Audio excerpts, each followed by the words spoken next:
ഇത് കണ്ടോ, ഇന്നത്തെ റെസിപ്പി ഒരു ഈവനിങ് സ്നാക്കാണേ. ചായ തിളയ്ക്കുന്ന സമയം കൊണ്ട് നമുക്ക് ഉണ്ടാക്കിയെടുക്കാമേ. ടേസ്റ്റിയുമാണേ. Banana bread ടോസ്റ്റാണേ. അതിനായിട്ട് ഞാൻ ബ്രെഡ് എടുത്തിട്ടുണ്ട്. ബ്രെഡ് ഇങ്ങനെ ഒന്ന് വെച്ച് കൊടുത്തിട്ട് പഴം കട്ട് ചെയ്തത് അതിലേക്കൊന്ന് അടുക്കി വയ്ക്കാമേ. പിന്നീട് ഫോർക്ക് കൊണ്ട് പഴം ഒന്ന് സ്മാഷ് ചെയ്ത് കൊടുക്കാം. ഇനി പാൻ വെച്ച് ബട്ടറാണ് ഇട്ട് കൊടുത്തത്. അതിലേക്ക് നമ്മുടെ ബ്രെഡ് പീസസ് വെച്ചു. മുകളിലേക്ക് വേറൊരു പീസ് കൂടെ വെച്ച് പ്രസ് ചെയ്ത് കൊടുക്കാം. ഇനി അത് നന്നായിട്ട് തിരിച്ചും മറിച്ചും ഇട്ടൊന്ന് ടോസ്റ്റ് ചെയ്തെടുക്കാമേ. അതിനുശേഷം കുറച്ച് പാലെടുത്തിട്ടുണ്ട്. പഞ്ചസാരയും 2 ഡ്രോപ്സ് വാനില എസൻസും ഇട്ട് നന്നായിട്ടതൊന്ന് മിക്സ് ചെയ്തെടുക്കാമേ. ഇനി ഈ ടോസ്റ്റായി വന്ന ബ്രെഡിലേക്ക് ഈ പാല് നമുക്ക് ഒഴിച്ചു കൊടുക്കാമേ. എല്ലാ സൈഡിലും വരത്തക്കവണ്ണം ആ പാല് കുറേശ്ശെയായിട്ട് ഒഴിച്ചു കൊടുക്കാം.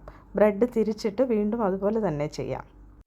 അങ്ങനെ നമ്മുടെ 2 ബ്രെഡ് പീസിലേക്കും പാലൊക്കെ ഒഴിച്ച് അത് വീണ്ടും ഒന്നുകൂടെ ടോസ്റ്റ് ചെയ്തിങ്ങെടുത്തേ. കണ്ടോ? അപ്പം നമ്മുടെ ബനാന ബ്രെഡ് ടോസ്റ്റ് ഇവിടെ റെഡി ആയിട്ടുണ്ട്. ഞാനതൊന്ന് കട്ട് ചെയ്തെടുത്തിട്ടുണ്ടേ. അപ്പോഴേ ഞങ്ങളുടെ വീഡിയോസൊക്കെ ഇഷ്ടമായാൽ ലൈക്ക് ചെയ്യാൻ മറക്കല്ലേ. ഫോളോയും കൂടെ ചെയ്യണേ. Thank you for watching.